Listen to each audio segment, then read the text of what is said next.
Hello दोस्तों, good morning. और आज 18th ऑफ मई है और आज हम काफ़ी कुछ न्यूज़ वगैरह है तो सब डिटेल में देखेंगे। तो स्टार्ट हम करते हैं ऑर्डिनेंस से। तो with ordinance of supreme court जजेस स्ट्रेंथ अप टू 33 टू 37। अब ये जो है ऑर्डिनेंस वगैरह क्या होता है, तो अगर आपने थोड़ा बहुत पढ़ा है पॉलिटी तो आपको पता होगा, नहीं तो ऑर्डिनेंस एक लॉ है जो टेम्पररी जो है जब लोकसभा या राज्यसभा जो है वो सेशन में नहीं होती है तब जाकर जो है गवर्नमेंट ऑर्डिनेंस पास करती है।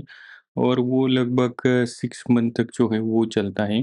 अब 6 मंथ के अंदर जो है आपको उसको लॉ पास करना पड़ेगा। एक तो आप सेशन बोला कि उसको पास करा सकते हो, या आने वाला कोई भी सेशन होगा, उसमें लोकसभा, राज्यसभा में पास होगा और वो फिर जो है प्रेसिडेंट के पास जाएगा। और जब लोकसभा, राज्यसभा जो है, वो सेशन में नहीं होंगी, तो वो सीधा जाता है प्रेसिडेंट के पास।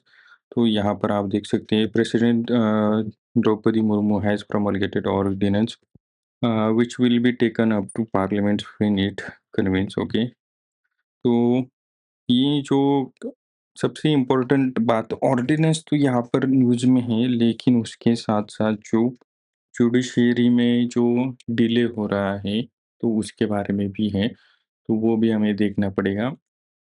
अब जो प्रेसिडेंट टू प्रोमलगेट है ना ऑर्डिनेंस, तो उसका जो आर्टिकल है वो है 130 123। ओके, और उसके साथ-साथ जो सुप्रीम कोर्ट का सीजय है, जो बोलते हैं कि नॉट मोर दैन 7 जजेस living to the parliament increase by number law.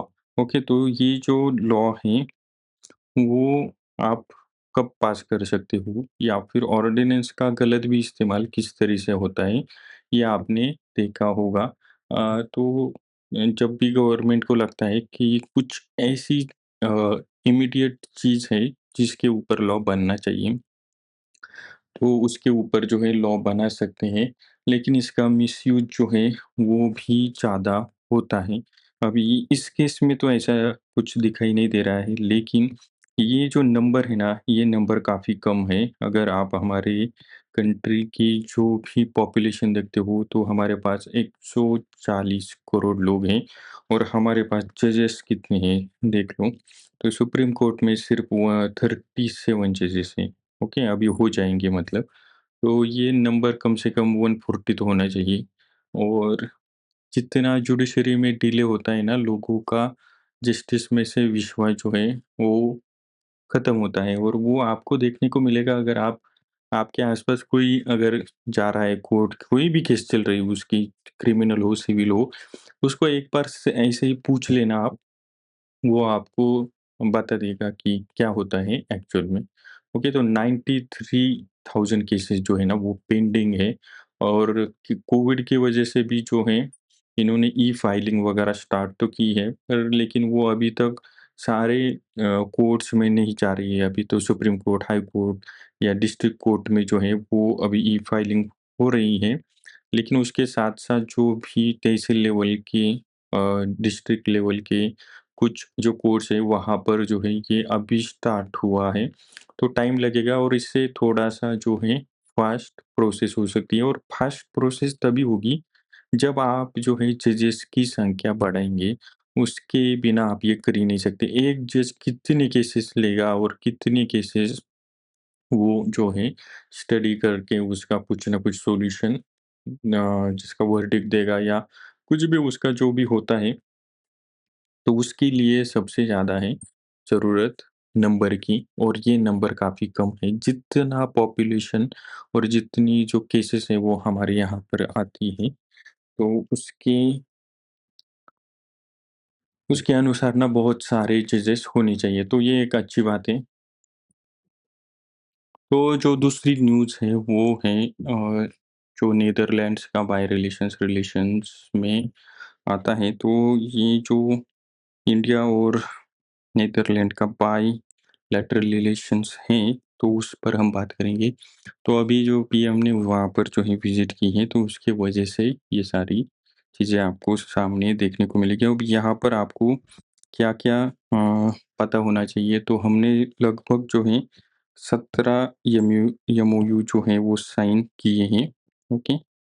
और उसके साथ-साथ जो है WAH water, agriculture and health, तो इसके ऊपर जो है हमारे काफ़ी कुछ एग्रीमेंट हुए हैं। अब सेमीकंडक्टर सेक्टर जो है उसमें टाटा इलेक्ट्रॉनिक्स और वहाँ की टच सेमीकंडक्टर जायंट जो है ASML, तो ASML और जो है टाटा जो है वो मिलकर जो है कुछ प्लांट वगैरह लगाएँ कि अब कहाँ पर लगेगा इसके बारे में कुछ पता नहीं है।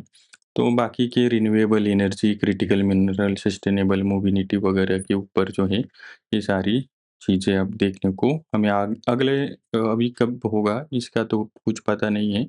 लेकिन धीरे-धीरे ये सारी चीज़ें जो है एक्चुअल में काम करना स्टार्ट होगी।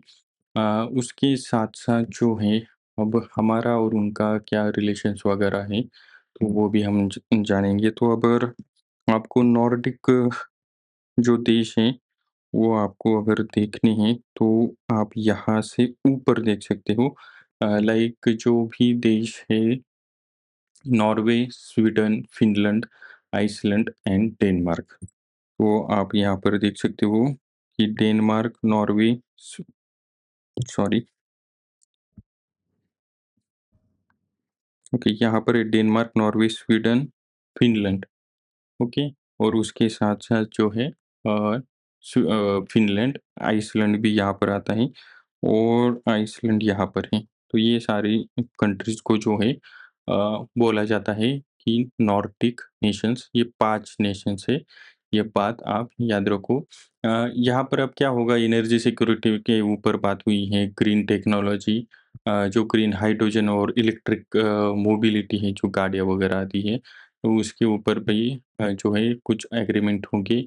अब जो सप्लाई चेन जो है उसका थोड़ा हमें फ़ायदा ले सकते हैं हम यहाँ पर, क्योंकि जो स्वीडन है वो काफ़ी डोमिनेंस है यहाँ पर स्वीडन का, तो हम उनका इस्तेमाल करके जो है, जो भी अपना टेक्नोलॉजी वगैरह होगा वो ट्रांसफ़र कर सकते हैं।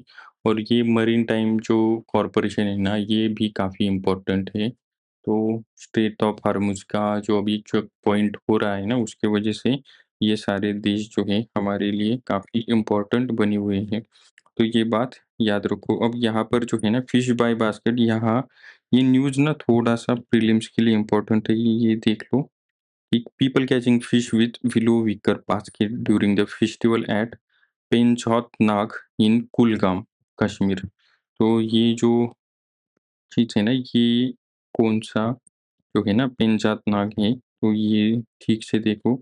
अब ये जो है ना, ये क्लीन कर रहे हैं वाटर बॉडी को, ताकि जो भी पैडी हार्वेस्ट सीज़न है वो अच्छे से बीत जाए, तो इसकी वजह से ये न्यूज़ में है।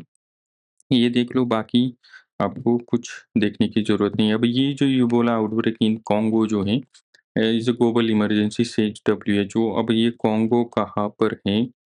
तो ये अफ्रीकन देश है, तो रिपब्लिक ऑफ कांगो जो है वो आपको यहाँ पर देखने को मिलेगा, ओके? तो याद रखो कि ये कॉन्गो कहाँ पर है, नाइजीरिया, नाइजर यहाँ पर है, अंगोला है, तो ये उसके आस-पास की कंट्रीज़ भी थोड़ा-सा याद रखो, यहाँ इक्वेटोरियल गुनिया है, ओके? तो ये बस याद रखो इसका।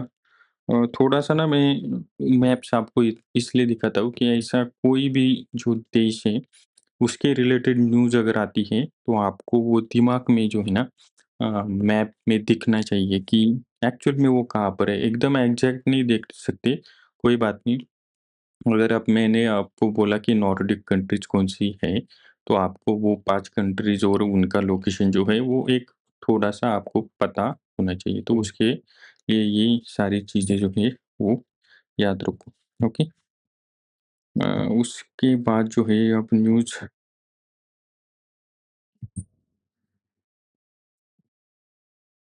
ओके।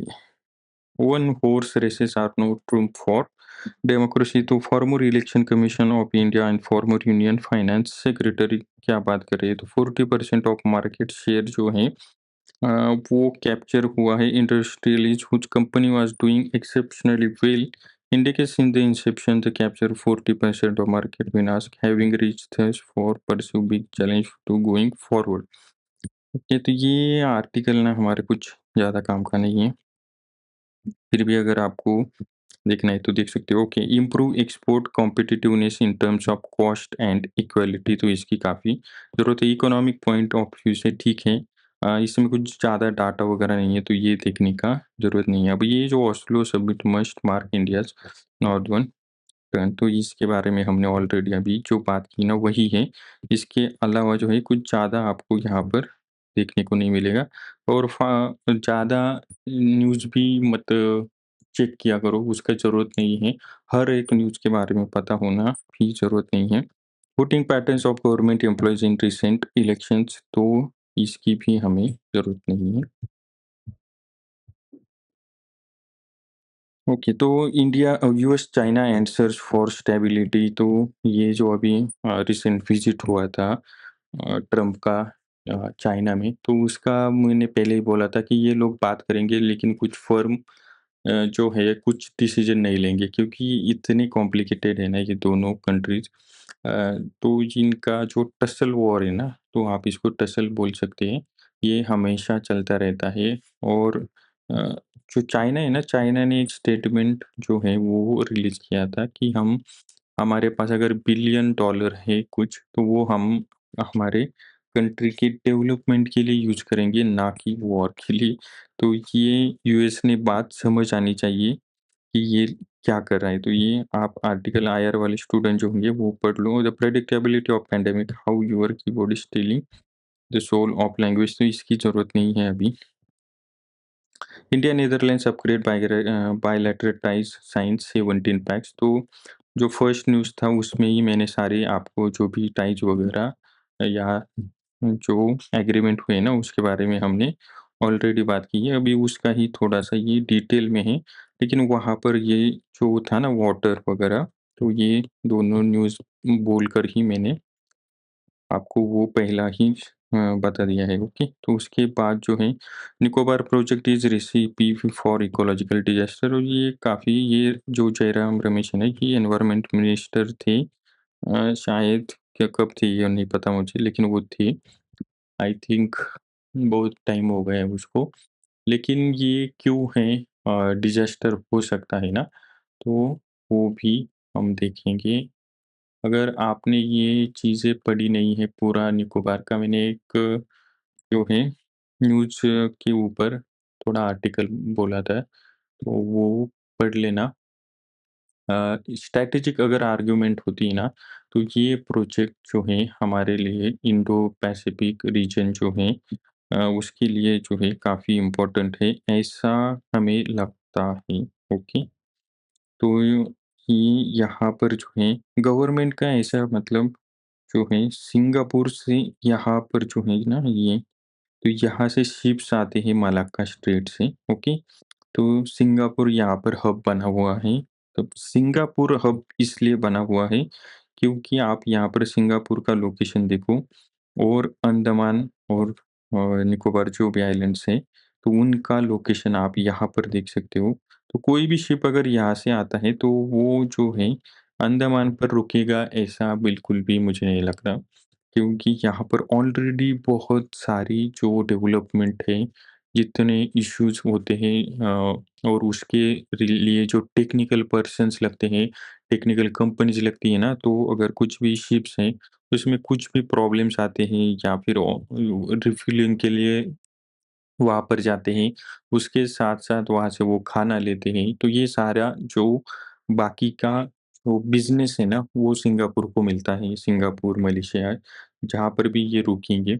अब ये जो अंडमान निकोबार जो भी आइलैंड्स हैं, तो उनके यहाँ पर ऐसा बिल्कुल भी नहीं है। तो अगर ये आइलैंड अगर मेनलैंड इंडिया के कहीं पे था, अगर ये जो प्रोजेक्ट है यहाँ पर कहीं पर भी होता, तो एक्चुअल में मेनलैंड से वहाँ पर वो सारी चीज़ें आ जाती और उसके बाद जो है वो हब बन सकता था।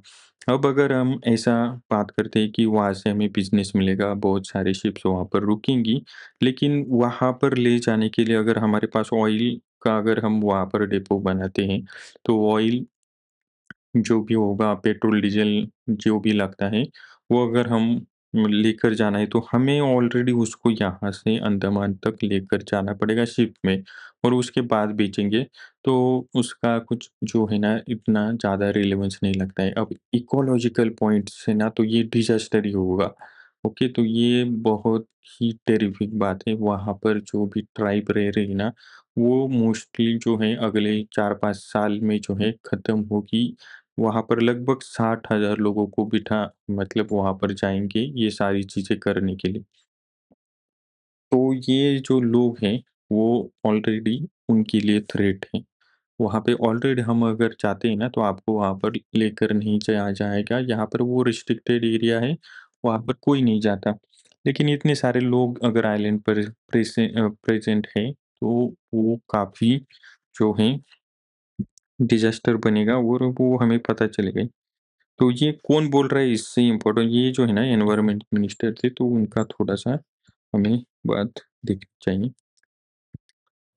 उसके साथ-साथ जो है मुफ्ती वेलकम सर्विसेज़ ओके इसकी ज़रूरत ठीक है, ये जो है ना ये पढ़ लो बस। आपको जो है ना ये इंडो-पाक टॉक्स वगैरह कुछ होते हैं ना तो वो थोड़ा-सा उसका जो है न्यूज़ पढ़ा करो। आपको एक लिंक में रहेंगे आप, ओके?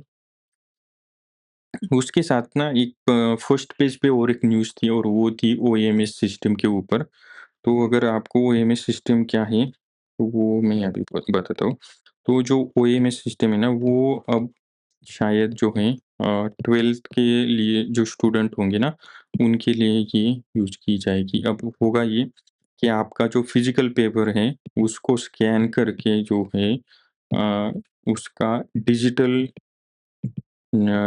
जो है बनाया जाएगा पीडीएफ वगैरह और वो जो है वो भेजा जाएगा टीचर्स को अ, जो है असेस करने के लिए, ओके? और उसके बाद जो है वो जो भी वो होगा असेसमेंट उसके बाद आपको मार्क्स मिलेंगे और आपको वो जो पेपर है वो आप बाद में देख भी सकते हैं।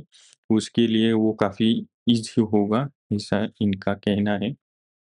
लेकिन इसके साथ और एक मतलब थोड़े से प्रॉब्लम्स क्या है इसमें अगर आप देखोगे ना तो प्रोज़ और कॉन्स की बात करेंगे, तो कॉन्स में बहुत सारे स्टूडेंट्स होते हैं, उनका जो पेन होता है, जो लिखते हैं, वो थोड़ा-सा अगर लाइट होगा और वो ठीक से नहीं दिखेगा, तो जो है ये मैकेनिज़्म अगर ठीक से काम नहीं करता है, तो इवैल्यूएशन में ऑलरेडी उनके मार्क्स जो है कटेंगे।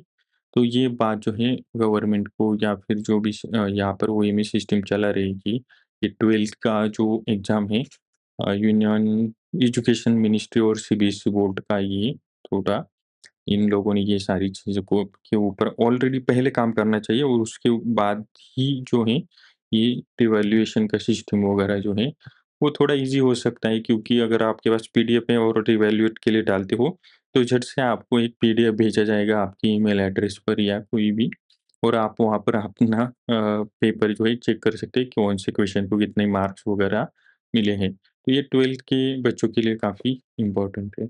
अब उसके साथ-साथ अगर हम प्रीलिम्स के लिए बात करते हैं ना, तो प्रीलिम्स के लिए इबोला का जो आया था ये चोला का जो है ना, ये भी प्रीलिम्स का ही है। Chola copper plate should spark efforts further repatriation sees Indian archaeology. ये पढ़ लो। अब यहाँ पर जो है इम्पोर्टेंट बात क्या होती है ना, तो वो आप देख लो। सबसे इम्पोर्टेंट यहाँ पर है कि ये कौन से एरा का है, तो चोला ओके। उसके साथ-साथ इसका आज के मतलब ये जो आर्टिफैक्ट्स वगैरह हैं, तो ये कहाँ पर किसने ढूँढा, क्या कैसे हुआ, ये सारी चीज़ें जो हैं यहाँ पर आप देख सकते हो Leiden University for almost 2 centuries okay. तो ये वहाँ से हम अब लेकर आ रहे हैं, तो उसका सिग्निफिकेंस याद रखो, कौन-सा एरा का है ना, ये सबसे इम्पोर्टेंट है। अगर आपको टाइम भी पूछते हैं, तो वो भी आप थोड़ा-सा याद करो, ओके। यहाँ पर है ना एंड्यूरिंग हिस्ट्री और बुद्धिज़्म विहारा तो इसका भी रेफ़रेंस है। तो ये तीनों चीज़ जो हैं, वो आप देख लेना ये चीज़ ओके। प्रीलिम्स के लिए इम्पोर्टेंट है और मेंस के लिए कुछ ज़्यादा नहीं है, ओके। उसके साथ जो नालंदा यूनिवर्सिटी बिहार जो शास्त्रार्थ जो है, एंशिएंट इंडियन ट्रेडिशन जो है, वो philosophical, intellectual and religious debate वगैरह जो है वो अ, वहाँ पर होते थे, तो वो बात भी आप यहाँ पर देखो। उसके साथ अब इसकी ज़रूरत नहीं। Drone strikes in UAE, nuclear power plant, perimeter stage ceasefire, okay. तो अब ये यूएई जो है अटैक हो रहा है और ये होगा, तो अब कुछ ना कुछ इसका सॉल्यूशन ज़रूर निकलेगा। ये लीबिया का फ़ोटो है, ये भी देख लो। Hezbollah calls Israel Lebanon talks dead end, okay. तो ये जो इज़राइल लेबनान की टॉक्स है ना, ये मोस्टली हिज़बुल्लाह के ऊपर ही डिपेंड होता है। हिज़बुल्लाह ही इसमें मेन रोल प्ले करता है। तो ये बात जो है आप ठीक से देख लो। अ, एक ऐसे पर्सपेक्टिव से देख लो कि कौन-सा कंट्री उसके साथ-साथ कॉन्फ्लिक्ट कहाँ पे हुए उनका, और वो जो टॉक्स करते हैं, वो लोग कौन हैं, उनका थोड़ा-सा बैकग्राउंड आपको पता होना चाहिए। आईआर में अगर क्वेश्चन आता है, तो आपके लिए इम्पोर्टेंट है, वरना तो कोई उसका ज़्यादा रिलेवेंस बाकी के बच्चों के लिए नहीं है। और आईआर में जो जीएस में आईआर है, तो वहाँ पर जो है आपको इतना डीप में जाने की ज़रूरत नहीं है, लेकिन आपको जो पार्टीज़ हैं, कोई भी कॉन्फ्लिक्ट की, तो वो तो एक्चुअल में मालूम होनी चाहिए, और किस वजह से वो कॉन्फ्लिक्ट है, वो भी आपको जो है ठीक से पता होना चाहिए। तो ये दोनों बातें जो हैं, ये ठीक से आप याद रखो। बाकी आज के लिए इतना ही, और दूसरे जो एडिटोरियल वगैरह हैं, वो मुझे नहीं लगता कि देखनी चाहिए। बहुत बड़ा जो है अ वीडियो बनता है, और मुझे नहीं लगता कि इतना बड़ा जो है टाइम आपका वेस्ट होना चाहिए। तो लगभग मैं ना ट्राई करता हूँ 20 टू 40 मिनट्स में अगर कुछ हो जाता है, तो काफ़ी अच्छी बात है। आप ना एक बात याद रखो कि अगर आप खुद से न्यूज़पेपर पढ़ोगे, तो आपको काफ़ी हेल्प होगी। अब कुछ लोग बोलेंगे आपको कि हमारा वीडियो देखो, और उसके बाद आपको न्यूज़पेपर पढ़ने की ज़रूरत ही नहीं। तो एक बात याद रखो, आपका जो कॉम्प्रिहेंशन है वो न्यूज़पेपर से ही बेटर होगा, और जब आप एक्चुअल में लिखने जाओगे, तो उसका आपको फ़ायदा मिलेगा। ओके, कोई भी क्वेश्चन आता है या फिर कुछ ऐसे लिखने हैं ना, तब जाकर आपके ये जो आप पढ़ते हो ना, इसमें जो वर्ड्स आते हैं, तो एक पीडीएफ भी निकलता है, बहुत सारे लोग पढ़ते होंगे कि हिंदू में जो भी डिफ़िकल्ट वर्ड्स आते हैं ना, तो उसके ऊपर एक पीडीएफ आता है डेली, तो वो आप पढ़ा करो। आपको थोड़ा-सा उसमें आपका जो वर्ड्स हैं, अगर आप इंग्लिश में जो हैं, वो पेपर देने वाले हो, और आप जो हैं नॉर्मल मतलब अ, नॉर्मल स्टूडेंट हो, जो इंग्लिश मीडियम नहीं हो, जो उनको नॉर्मल नहीं बोलना चाहिए एक्चुअली में। तो अगर आपके पास जो है इंग्लिश का नॉलेज नहीं है, लेकिन आपको अंग्रेज़ी में ही एग्ज़ाम देनी है, और ऐसे बहुत सारे बच्चे होते हैं। एक्चुअली मैंने भी यही किया था। तो मैं जो है जो लोकल लैंग्वेज है हमारी यहाँ की, तो उससे पढ़ा हूँ। पूरा मेरा एजुकेशन 10th तक जो है उसी में हुआ है। फिर भी मैंने इंग्लिश में जो है एग्ज़ाम दी थी, और काफ़ी अच्छे से हुई।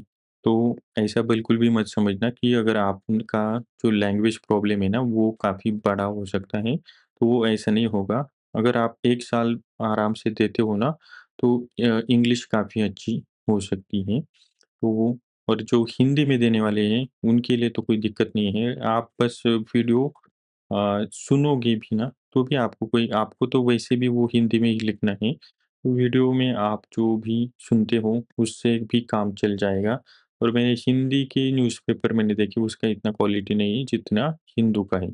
तो हिंदू पढ़ना काफ़ी कंपल्सरी है, और इंग्लिश तो आना ही चाहिए, मतलब थोड़ा बहुत आना ही चाहिए। और उसको आप ना एक बहुत बड़ी चीज़ है, इस तरीके से बिल्कुल भी मत देखो, तो आपको काफ़ी हेल्प मिलेगी। दूसरी बात ये है कि मैं कुछ नीचे ना प्रीलिम्स का अगर मुझे 1-2 क्विज़ जो है, वो एक क्विज़ आएगा वीडियो के बाद, तो उसको भी आप सॉल्व कर सकते हो। तो कल मिलते हैं, और कुछ टॉपिक्स होंगे ना आईआर के, तो मैं आज से उस पर काम कर रहा हूँ। तो आपको जल्दी ही उस पर जो है ना बायलैटरल रिलेशंस के ऊपर एक-एक वीडियो में डालने वाला हूँ। वो काफ़ी बड़े होंगे वीडियो, लेकिन देख लेना, आपको काफ़ी हेल्प मिलेगा।